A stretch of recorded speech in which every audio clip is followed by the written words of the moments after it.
La gente dice, oh sí, Watchmen es muy cinematográfica, cuando en realidad no lo es. Es prácticamente lo opuesto de la cinematográfica. Esas fueron las palabras de Alan Moore, creador del cómic Watchmen, en el momento que se comenzaba la producción de la película para Warner Bros. Cuando directivos de la empresa le preguntaron cómo la filmaría él, el escritor contó sobre su respuesta en una entrevista. Tuve que decirle que, honestamente, no creía que pudiese filmarse. Yo no la había escrito pensando en puntos comunes entre cine y los cómics, que existen, pero en mi opinión son bastante irrelevantes. La escribí pensando en las cosas que los cómics pueden hacer y que ni el cine ni la literatura pueden. Sabiendo esto y conociendo ambas partes, cómic y película, ¿te parece mala la adaptación? Quédate en sintonía y hablemos hoy de esta película tan controversial como atractiva. Efectos especiales.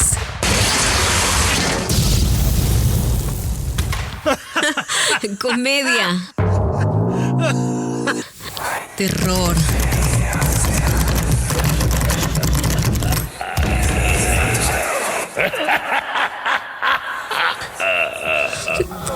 Drama.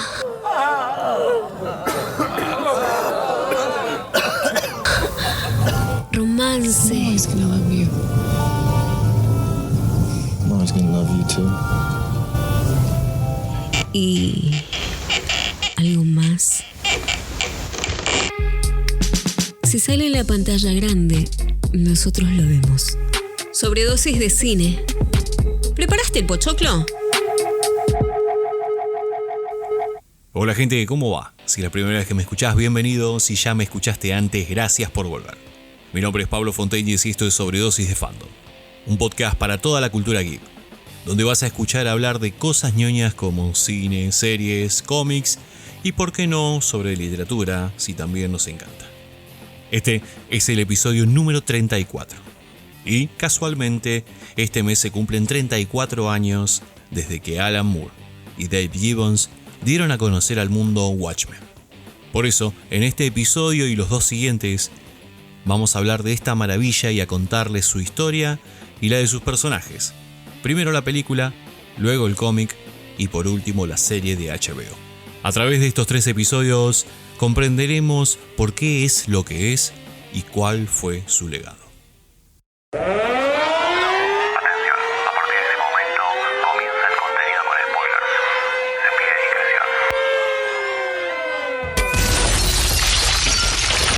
Diario de Sobredosis de Fandom, septiembre de 2020. Watchmen es una película estrenada el 6 de marzo de 2009, dirigida por Zack Snyder y adaptada de uno de los 2 cómics que redefinieron la narrativa de la época y pasaron a llamarse novela gráfica. Esta historia es escrita por Alan Moore y dibujada por Dave Gibbons. Su historia transcurre en un 1985 alternativo, y sigue a un grupo de ex vigilantes mientras la tensión entre los Estados Unidos y la Unión Soviética aumenta drásticamente. El comediante está en su casa mirando las noticias donde anuncian un posible ataque nuclear por parte de la Unión Soviética. El tema lo aburre y empieza a hacer zapping, cuando de repente alguien irrumpe en su departamento rompiendo la puerta de una patada.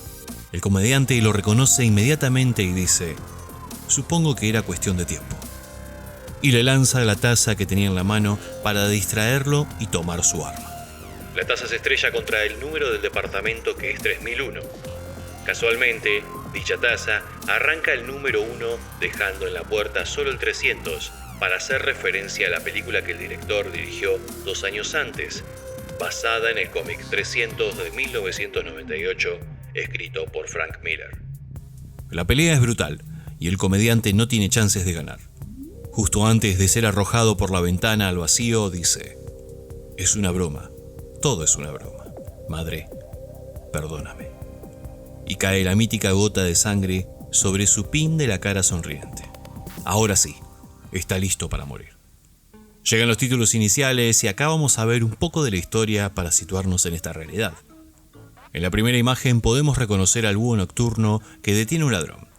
De fondo, las paredes nos muestran el número 1 de Batman, personaje en el que Moore se inspiró para crear al búho nocturno. Al otro lado del plano podemos ver a Thomas y Martha Wayne, padres de Bruce Wayne, mejor conocido como Batman. ¿Cómo sé que son ellos? Simple.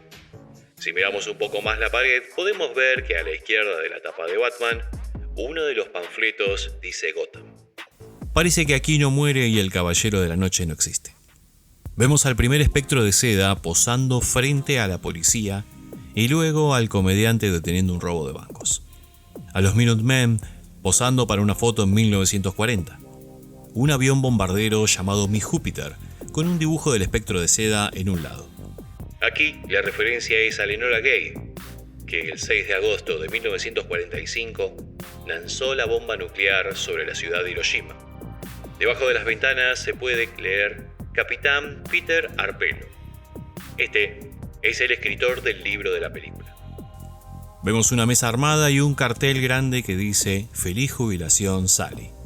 Nombre real del espectro de seda, Sally Szuspetyk, quien cambiaría su apellido por Júpiter para evitar que se conociese sus raíces polacas. La imagen claramente representa la última cena. ¿El comediante ocupa el lugar de Judas? Pasan un par de imágenes más, algunos miembros de los Minutemen son asesinados, otros encerrados. Vemos al pequeño Walter Kovacs esperar fuera de la habitación de su madre con mucha bronca, mientras ella trabaja como prostituta. El presidente Kennedy conoce al Dr. Manhattan y después muere a manos del comediante. Ozymandias decide mostrar su verdadera identidad y de fondo se ven a David Bowie y Mick Jagger que lo saludan. La intro termina con una nueva generación de héroes posando para la foto. Ellos son The Watchmen. Este conjunto está formado por Edward Morgan Blake, conocido como el comediante. ¡Oh, Negan! Primero formó parte de los Minutemen. Era particularmente cruel y brutal, y no tenía respeto por nada. Alan Moore se inspiró en Peacemaker, que, si no tenés idea de quién es, lo vas a poder ver en Escuadrón Suicida 2, interpretado por John Cena. Laurel Jane Szuspetyk, más conocida como Espectro de Seda 2, hija de Sally. Laurie nunca tuvo mucho interés en convertirse en la sucesora de su madre, pero estuvo de acuerdo con los deseos de Sally de todos modos. Ella está inspirada en la Señora Fantasma y Canario Negro, también un alias compartido por madre e hija. Jonathan Osterman es el Dr. Manhattan. Tuvo un accidente quedando atrapado en un experimento de física nuclear. Fue llevado fuera del plano físico y regresó con poderes cuasi divinos. Inspirado en el Capitán Atom, Manhattan tiene una forma particular de experimentar el tiempo. Adrian Alexander Bate se hace llamar Ozymandias, inspirado en el personaje Thunderbolt de Charlton Comics. Ozymandias se hace llamar a sí mismo como el hombre más inteligente del mundo. Como dato adicional, el traje de Bate en la película es una parodia al disfraz de Batman usado por George Clooney en la película Batman y Robin de 1997. Daniel Driver es Night Owl 2. Moore también se inspiró en Blue Beetle para la creación del alter ego de Dan, pero la más evidente, como les dije antes, es la de Batman. De hecho, Snyder hace un guiño a eso en Justice League de 2017, dándole una apariencia a la máscara muy similar a la de Night Owl 2. El último integrante y narrador de esta historia es Walter Kovacs y se hace llamar Rorschach. En este caso, la inspiración de este personaje, que tiene una máscara que simula el test de Rorschach en movimiento, se basó en The Question, otro violento luchador contra el crimen con una máscara sin rasgos distintivos. La presentación de la película termina realmente con una protesta contra los vigilantes y un mensaje escrito en una vidriera con aerosol. ¿Quién vigila a los vigilantes? La policía está en la escena del crimen. Deduce que el asesinato de Blake puede llegar a ser un robo por cómo está la habitación desordenada. Uno de los policías menciona la fotografía con el presidente. Dicha imagen es un guiño a la que se tomó Elvis con el presidente Nixon. Una vez que todos se fueron, Rorschach comienza su investigación. Lo primero que encuentra es el pin del comediante, cerca del cordón de la vereda, no muy lejos de donde se había caído su cuerpo. Rorschach es un personaje silencioso y sombrío, muy hábil pero completamente chiflado. Todo lo escribe en su diario, que nosotros percibimos como narración de la historia. En él muestra una creencia en el absolutismo moral, el objetivismo entre blancos y negros claramente definidos. Como su máscara, para él no hay grises, y la noción de que el mal debe ser castigado violentamente lo ha apartado del resto de la sociedad para lograr sus objetivos. Después de subir al estilo de Batman con su arpón, comienza a revisar el departamento. Se pueden ver fotos de Sally, el primer espectro de seda, por todas partes. Entra en la habitación, abre el placar y, tras las perchas, encuentra un botón que activa el doble fondo del mismo. Ahí el comediante guardaba su traje, sus armas, cuadros de recortes de diarios donde había evitado algún crimen, un cuadro con la foto del espectro de seda 2 y otro de su primer grupo de vigilantes, Minutemen. La ley King de 1977 obligó a todos, menos los superhéroes patrocinados por el gobierno, a retirarse.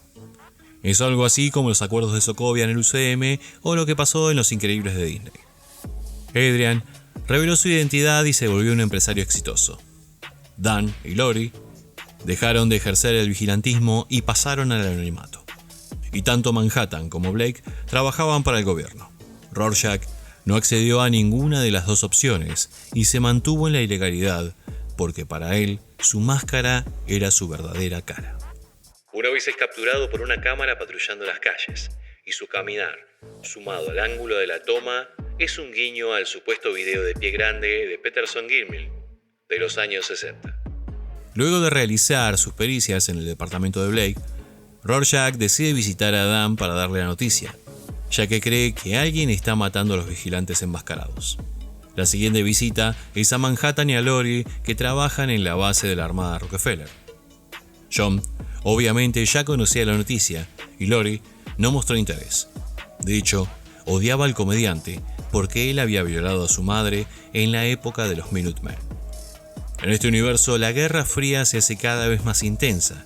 Se dice que la Unión Soviética tiene 51.000 bombas nucleares que, de lanzarlas a todas, ni siquiera el Dr. Manhattan podría detenerlas todas, y con solo el 1% de ellas acabaría con la humanidad para siempre. Es por eso que Manhattan decide trabajar con Ozymandias para poder crear fuentes de energía baratas e infinitas y eliminar así la dependencia del mundo de los combustibles fósiles. Pero hay algo oculto por parte de Bates.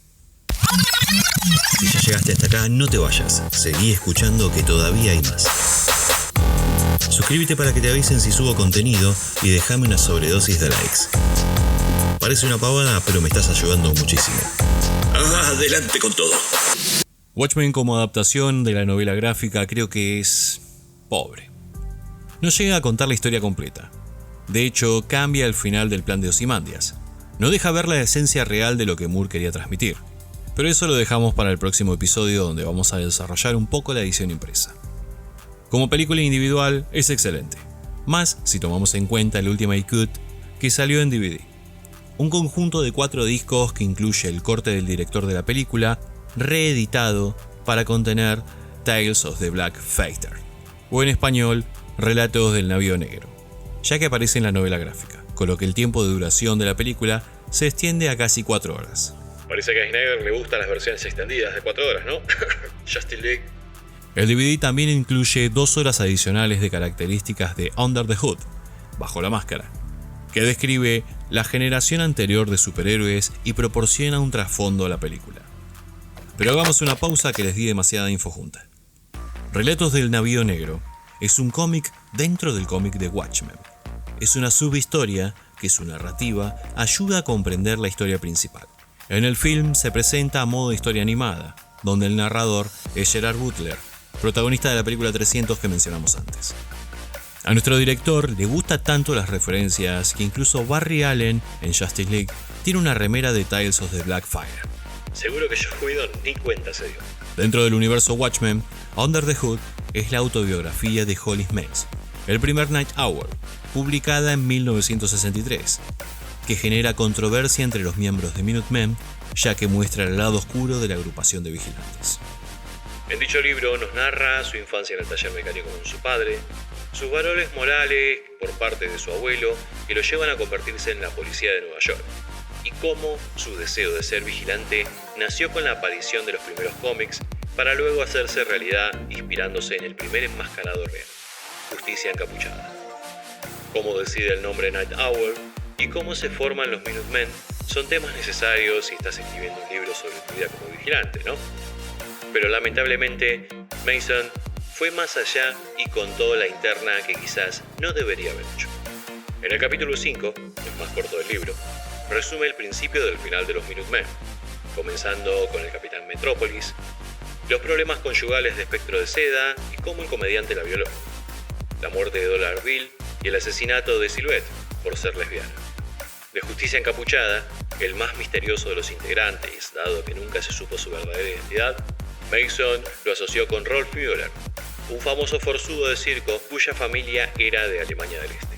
El autor se basó en que la contextura física de ambos era similar e incluso puso en su libro una fotografía de ambos para que los lectores lo vean por sí mismos. Eso no era todo, ambos habían desaparecido alrededor de la misma fecha y solo uno apareció muerto, Björn. El libro en sí revela muchas cosas con demasiado detalle y sin ningún tipo de permiso de los mencionados en él. Ahora sí, seguimos.